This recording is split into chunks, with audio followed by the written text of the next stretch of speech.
Shalom bien-aimés dans les Seigneurs et bienvenue dans votre émission Parole de la vérité, une émission 100% Jésus-Christ.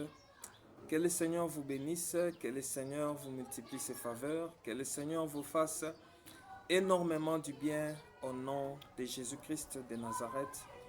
Nous vous apportons aujourd'hui la parole autour du thème l'aveugle de Bethsaïda. Gloire au Seigneur. Nous allons sans plus tarder ouvrir nos Bibles. Je suis dans le livre de Marc, Marc chapitre 8. Je vais prendre du verset 22 au verset 26. Je lis la parole au nom de Jésus-Christ. Ils se rendirent à Bethsaïda et on amena vers Jésus un aveugle qu'on le pria de toucher. Il prit l'aveugle par la main et le conduisit hors du village.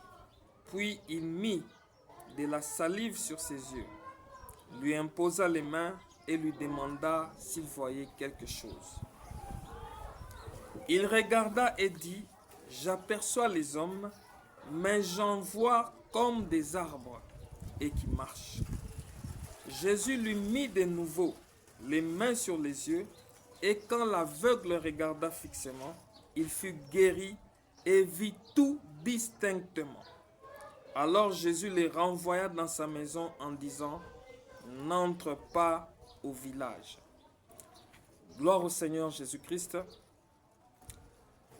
Dans ce texte, la Bible nous dit, lorsque Jésus entra dans le village de Bethsaïda, on lui apporta un aveugle qu'on le pria de toucher, de le guérir.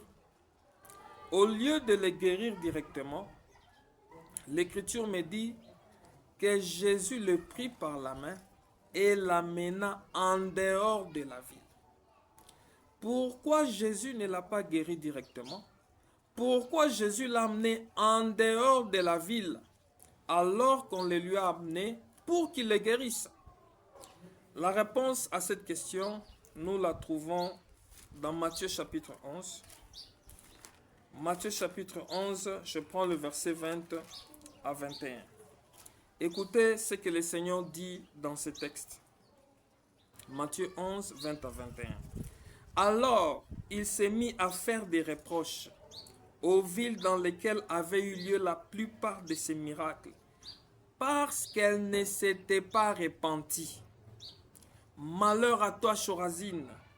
Malheur à toi, Bethsaïda, le village dont on parle dans notre texte de base. Car si les miracles qui ont été faits au milieu de vous avaient été faits dans Tyr et dans Sidon, il y a longtemps qu'elles se seraient repenties en prenant les sacs et la cendre. En lisant ces textes, l'Écriture nous dit que Jésus-Christ faisait des reproches aux villes où avaient eu lieu la plupart de ces miracles. Et parmi ces villages-là, il y avait le village de Bethsaïda. Il dit malheur à vous. Pourquoi malheur à vous? Parce que je fais tellement de miracles dans ces villages-là, mais vous ne vous êtes pas repentis. Jésus leur fait des reproches parce qu'ils ont vu beaucoup de miracles, mais ils sont restés insensibles à la parole. Ils sont restés insensibles à la puissance de Dieu. Ils ne se sont pas repentis. Et il a prononcé un jugement contre eux. C'est pourquoi Jésus ne pouvait plus davantage faire des miracles dans ces villages-là. Parce qu'il avait déjà fait des miracles et il ne s'était pas repenti. C'est pourquoi avant de continuer, nous disons, Jésus ne fait jamais les miracles pour les spectacles. Lorsque Jésus fait un miracle, il poursuit un but. Il veut que le cœur de ses enfants soit tourné vers lui. C'est pourquoi il a reproché ces villes. Parce qu'ils ne s'étaient pas repentis alors qu'ils avaient vu les miracles. Vous voyez un peu cela? Donc ce n'est jamais pour les spectacles que le Seigneur fait les miracles. Il y a certains qui disent que Jésus fait des miracles pour les spectacles. Et ils tirent même quelques textes dans la Bible pour soutenir leur thèse. Ils prennent deux écritures. J'aimerais en passant les prendre. Je suis dans Exode chapitre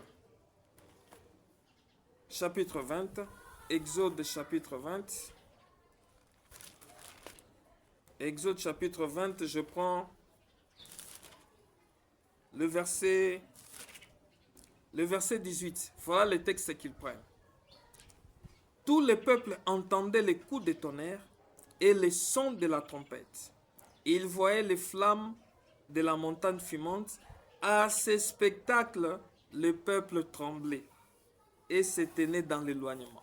Vous voyez?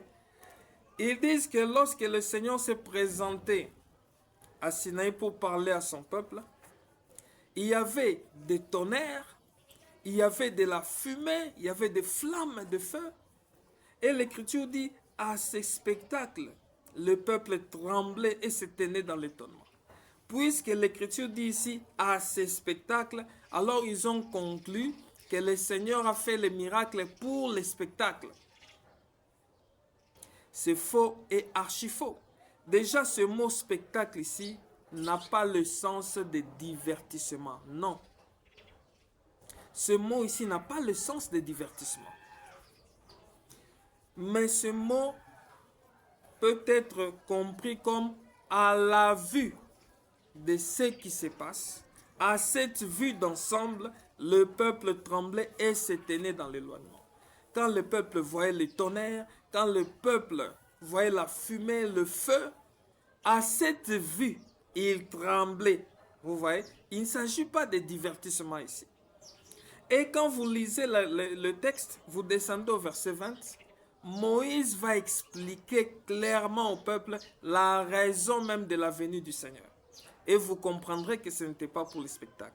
Je lis le verset 20. Je suis toujours dans Exode chapitre 20. Je lis cela. Moïse dit au peuple, ne vous effrayez pas, car c'est pour vous mettre à l'épreuve, la première des choses, que Dieu est venu, et c'est pour que vous ayez sa crainte dans les yeux, afin que vous ne péchiez point. Gloire au Seigneur. Vous voyez pourquoi le Seigneur est venu. Moïse explique cela. Il dit, s'il est venu, c'est pour d'abord vous mettre à l'épreuve, c'est pour que vous ayez la crainte dans les yeux, et que vous ne péchiez point. C'est ça la raison de sa venue. Donc tout ce qui s'est passé là-bas, ce n'était pas pour le spectacle. Notre Dieu n'est pas un divertisseur qui vient pour amuser les gens par des miracles. Non. Ils prennent aussi Jésus qui marche sur les eaux. Là, je suis dans Matthieu chapitre 14, à partir du verset 26 jusqu'au verset 31. Il dit non, non, Jésus a marché sur les eaux. Ça vous apporte quoi? C'est selon eux, c'est pour le spectacle. Or, quand vous lisez bien ces textes, vous allez comprendre pourquoi le Seigneur a fait cela. Quel enseignement il a voulu donner. Nous allons revoir avec vous la scène. Jésus marche sur les eaux. Les disciples le voient, ils ont cru que c'était un fantôme. Dans leur frayeur, ils ont commencé à crier. Et le Seigneur les calme en disant, rassurez-vous, c'est moi. Et Pierre qui prend la parole et dit, Seigneur, si c'est toi, ordonne que je vienne vers toi. Jésus lui dit, viens. Vous ne voyez pas ici, c'est déjà l'enseignement de la foi qui commence. Parce que déjà, la Bible nous enseigne, la foi vient de ce qu'on entend, et ce qu'on entend vient de la parole de Christ. Pierre ne pouvait pas de lui-même commencer à marcher sur les eaux. Non, il voulait que le Seigneur lui donne l'ordre, le Seigneur lui permette de venir. Il devait entendre le Seigneur pour qu'il se mette à marcher lui aussi dans la mer, dans les eaux de la mer, sur les eaux de la mer. Vous voyez, lorsque le Seigneur dit viens, Pierre descend de la barque et commence à marcher. Le vent était tellement fort, Pierre a eu peur. Et quand il a commencé à s'enfoncer, il dit Seigneur, aide-moi. Et le Seigneur vient, il tient Pierre, il le tire et lui dit homme de peu de foi, pourquoi as-tu douté? Gloire au Seigneur. Vous voyez, homme de peu de foi, pourquoi as-tu douté? Vous voyez, ici, le Seigneur lui parle de la foi, pas d'autre chose. Il dit, tu es un homme de peu de foi. Pourquoi as-tu douté? Donc, ce que le Seigneur voulait enseigner à Pierre, c'est la foi. Tu ne dois pas avoir peur. Par la foi, vous pouvez défier les lois de la nature. Si c'était pour le spectacle, il pouvait après poser la question à Pierre, comment tu as trouvé la marche sur les eaux? C'était bon, n'est-ce pas? Est-ce que tu as aimé? Est-ce que tu as apprécié? Mais le Seigneur ne lui parle pas de ça. Il lui dit, homme de peu de foi, pourquoi as-tu douté?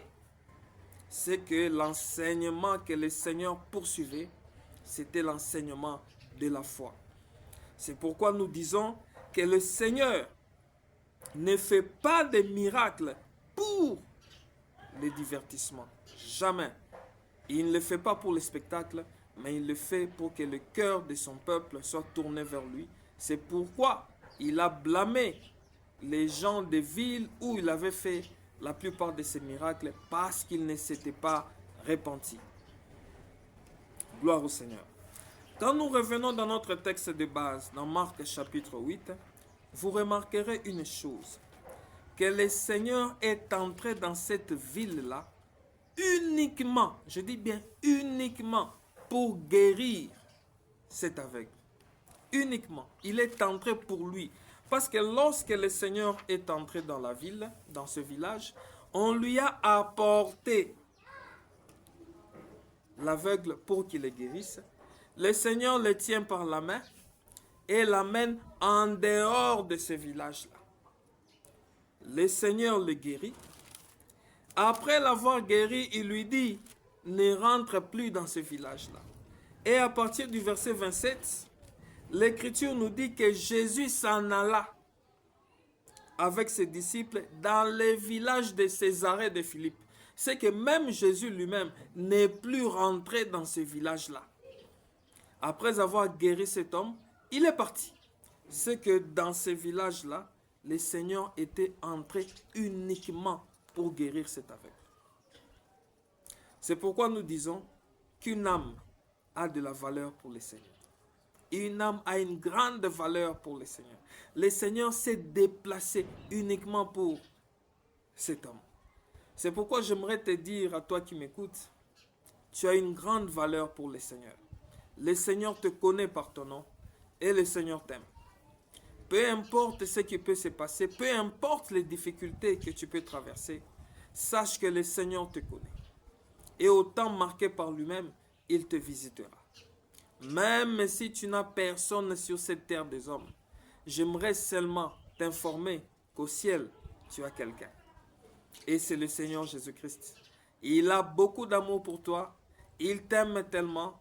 Et dans son calendrier, il a déjà prévu de te faire du bien. Dans son calendrier, il a déjà prévu de te visiter et de te bénir. Ne perds pas espoir. Garde la foi au Seigneur Jésus-Christ et tu verras les miracles. Gloire au Seigneur Jésus-Christ. Ce que nous voulons maintenant dire ici, c'est le voyage du Seigneur Jésus-Christ dans ce village-là pour guérir cet aveugle illustre aussi le voyage du Seigneur Jésus-Christ du ciel vers la terre pour apporter le salut à la race élue. Gloire au Seigneur. Donc le Seigneur a fait le voyage du ciel vers la terre pour apporter le salut à toute la race élue. Là, nous allons monter un tout petit peu dans la révélation. Vous allez mieux comprendre la pensée que nous allons communiquer ici, et puis nous allons un tout petit peu descendre. Ce que nous voulons dire ici, c'est que la cécité ou l'aveuglement de cet homme symbolise l'absence de Christ. Vous voyez, la cécité, l'aveuglement de cet homme symbolise aussi l'absence de Christ. Qu'est-ce qui nous fait dire cela? Nous allons lire Matthieu chapitre 6. Matthieu chapitre 6, je prends les versets 22 à 23. La Bible dit ceci. L'œil est la lampe du corps. si ton œil est en bon état, tout ton corps sera éclairé. Vous voyez? Si ton œil est en bon état, c'est-à-dire tu vois normalement, tout ton corps sera éclairé. Mais si ton œil est en mauvais état, c'est-à-dire si tu es aveugle, tout ton corps sera dans les ténèbres. Gloire au Seigneur. Si ton œil est en mauvais état, ton corps sera dans les ténèbres. Or, les ténèbres, c'est l'absence de lumière. Et la lumière, c'est le Seigneur Jésus-Christ. Vous voyez un peu cela? C'est pourquoi nous disons l'aveuglement. Ça parle de tout simplement l'absence de Christ. C'est lui qui n'a pas Christ dans sa vie. De celui qui est dans les ténèbres et qui a besoin de la lumière qui est Christ. Gloire au Seigneur. Ici, nous avons parlé de cet homme de l'aveuglement et nous croyons que cet aveuglement, le diable se bat toujours pour plonger les gens dans l'aveuglement, dans l'ignorance, pour les empêcher de croire à l'évangile. C'est ce que dit 2 Corinthiens chapitre 4, verset 3-4. Nous pouvons lire rapidement. 2 Corinthiens chapitre 4, verset 3-4. La Bible dit ceci: si notre évangile est voilé, il est voilé pour ceux qui périssent, pour les incrédules, dont le Dieu de ce siècle a aveuglé l'intelligence, afin qu'ils ne voient pas briller la splendeur de l'évangile. Dit le Dieu de ce siècle a aveuglé l'intelligence des gens pour qu'ils ne voient pas briller la splendeur de l'évangile. Vous voyez?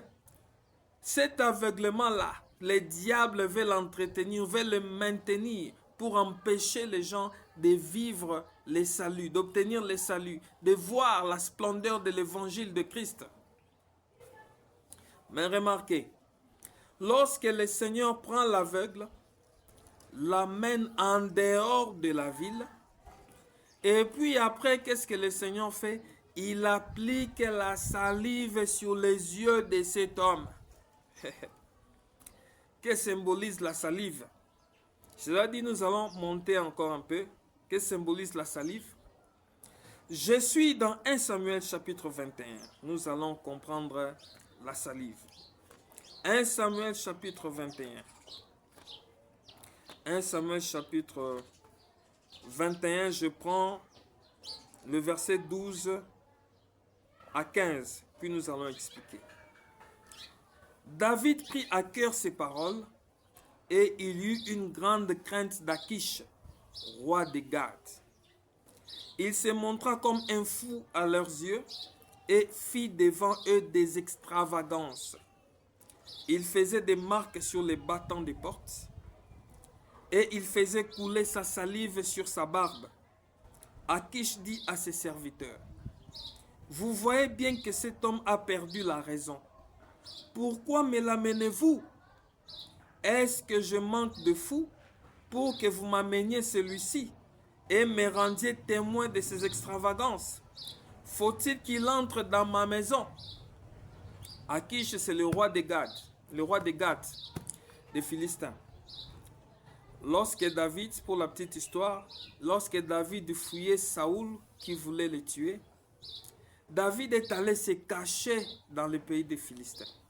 Alors les serviteurs du roi de Gath, quand ils ont vu David, ils se sont dit: n'est-ce pas celui pour qui l'on chantait? Saoul a tué ses 1000 et David ses 10 000. Quand est-ce qu'ils ont chanté cela? Lorsque David a vaincu Goliath. Vous voyez? Leur chef. Quand David l'a vaincu, ils ont chanté cela. Ils ont dit: mais n'est-ce pas ces messieurs-là, ces messieurs pour qui on chantait? Lorsque David a entendu cela, la Bible dit, il prit à cœur ces paroles et il eut une grande crainte d'Achish, parce qu'il s'est dit: on va finir par me tuer à cause de ce que j'avais fait. Alors, pour se protéger ou se sauver, la Bible dit, David a fait le fou. Il a commencé à laisser jaillir la salive sur sa barbe et à faire des extravagances pour qu'il croie qu'il est fou. Alors les serviteurs d'Achish ont pris David, l'ont amené devant le roi.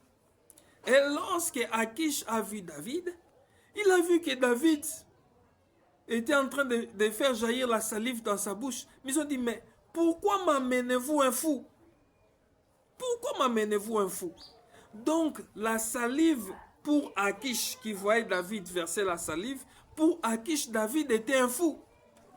Mais pour David lui-même, cette salive-là qu'il versait, c'était son salut contre les Philistins, contre Achish. Il dit, ça c'est ma voie de sortie, c'est le salut pour moi. Mais pour eux, pour Achish, c'était la folie. Il dit, non, non, j'ai déjà assez de fous ici. Je n'ai pas besoin que vous m'apportez encore un autre fou. Mais c'est ça, 1 Corinthiens chapitre 1, verset 18. C'est ça, 1 Corinthiens 1, 18. Que dit 1 Corinthiens 1, 18? Lisons cela. 1 Corinthiens chapitre 1, verset 18. Et écoutez ce que la Bible dit. La Bible dit ceci.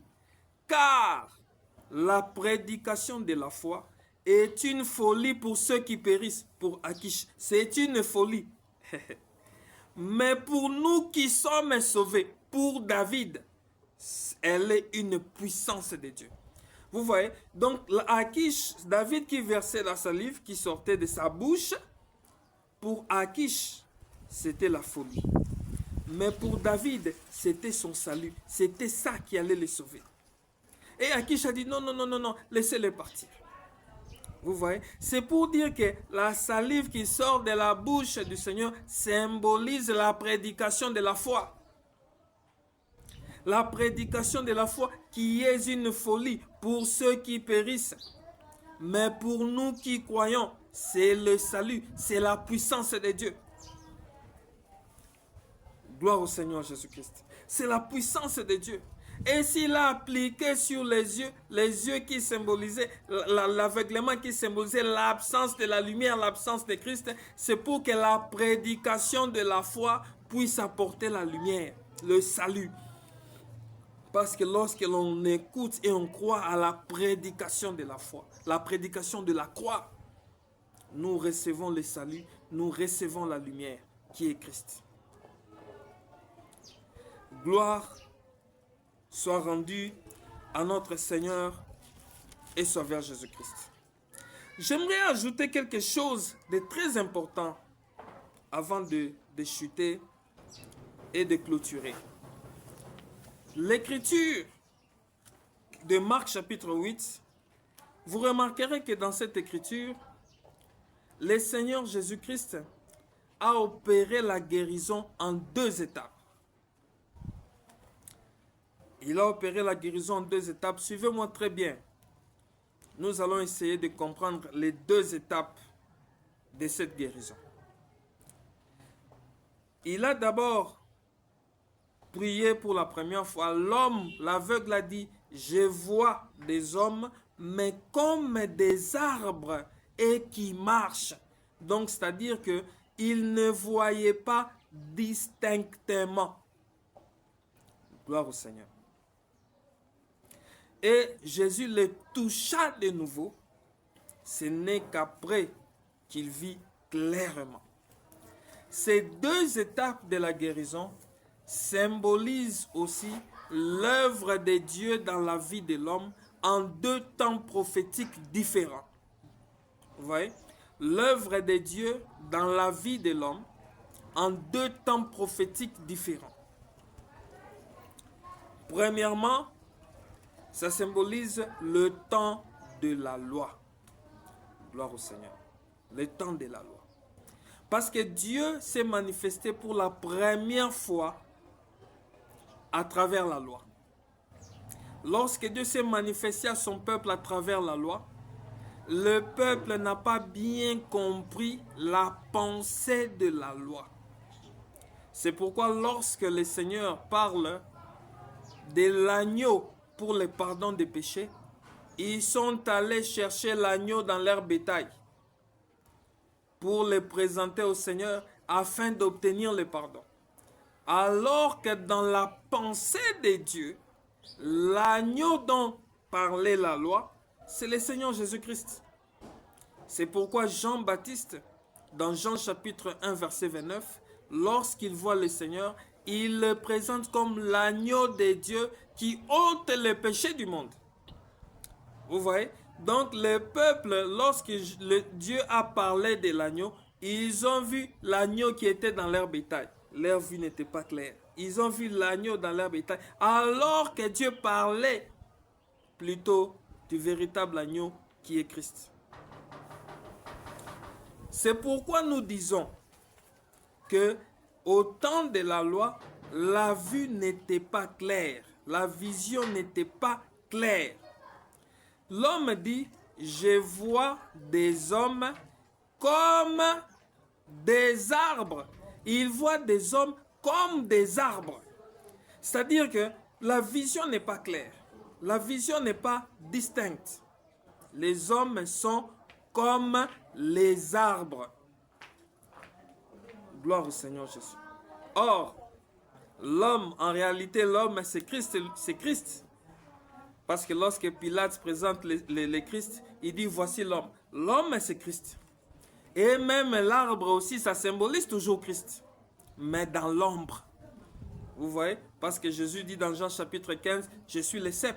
Donc c'est lui l'arbre. Il dit, si l'on fait ces choses au bois vert, ce bois-là, c'est toujours lui. Vous voyez? Mais lui, dans l'ombre.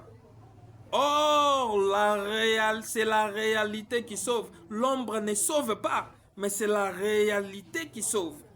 C'est pourquoi, pour avoir le salut, il fallait comprendre la pensée de la loi. Il fallait que cette loi soit expliquée, interprétée, pour que le peuple comprenne que l'agneau dont Dieu parlait, c'est le Seigneur Jésus-Christ.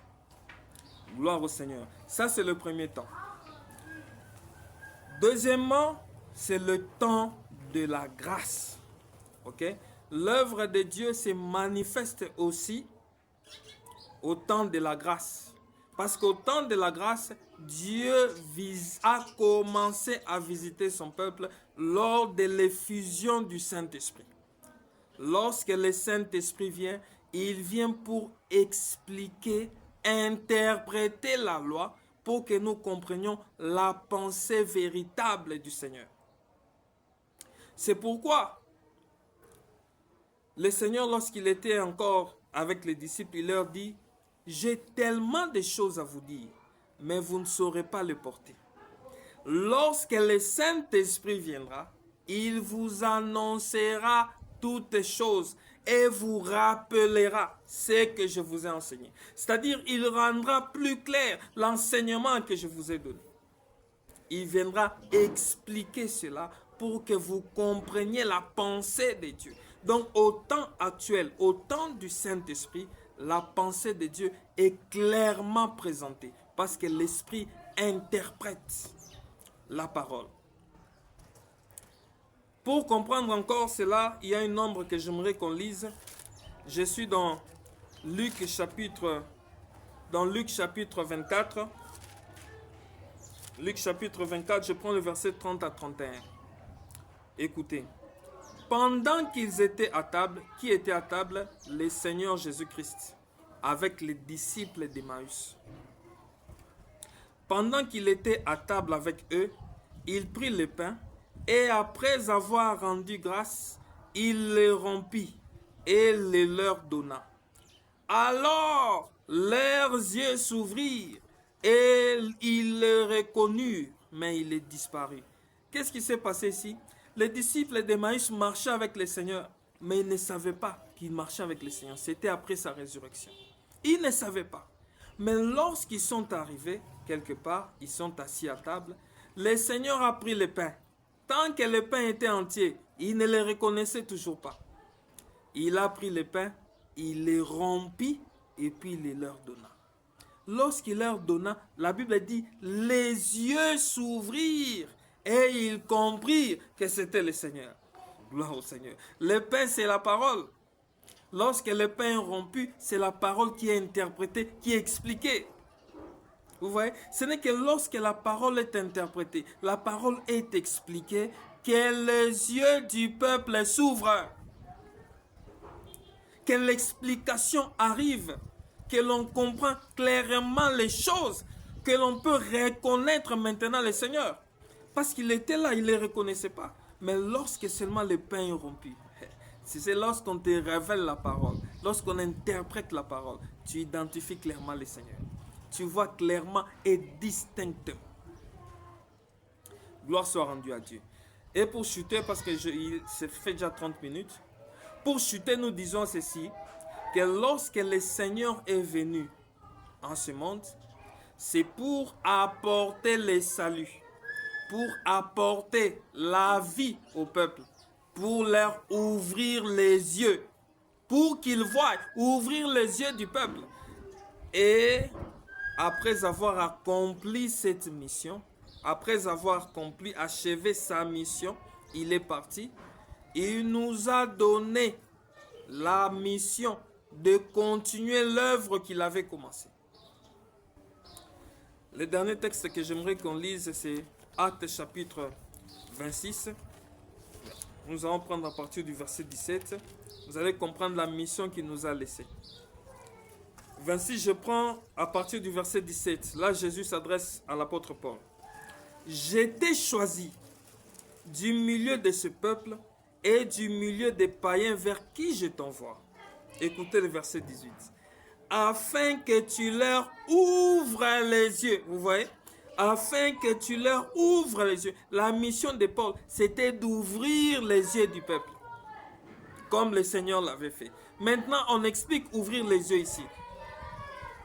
Afin que tu leur ouvres les yeux pour qu'ils passent des ténèbres à la lumière et de la puissance de Satan à Dieu, pour qu'ils reçoivent par la foi en moi le pardon des péchés et l'héritage avec les sanctifiés. Il dit, tu leur ouvres les yeux. Et ouvrir les yeux, c'est quoi? Faire passer des ténèbres à la lumière, de la puissance de Satan à Dieu, d'obtenir par la foi en Jésus le pardon des péchés et l'héritage avec les sanctifiés. C'est ça, ouvrir les yeux. Et c'est ça la mission que le Seigneur nous a confiée. Bien que nous étions dans la révélation, nous croyons aussi dans la doctrine que et les malades viennent aussi vers le Seigneur. Les aveugles viennent et il les guérit physiquement comme ça, ils voient. Il les guérit. Le Seigneur fait ces choses. Il guérit les aveugles. Il fait marcher les boiteux. Il guérit les maladies. Peu importe que les problèmes que tu as, si tu viens vers le Seigneur, il va te donner la solution, la guérison. Gloire au Seigneur. Et pour conclure, lorsque le Seigneur a guéri cet aveugle, il lui dit de ne plus retourner dans le village.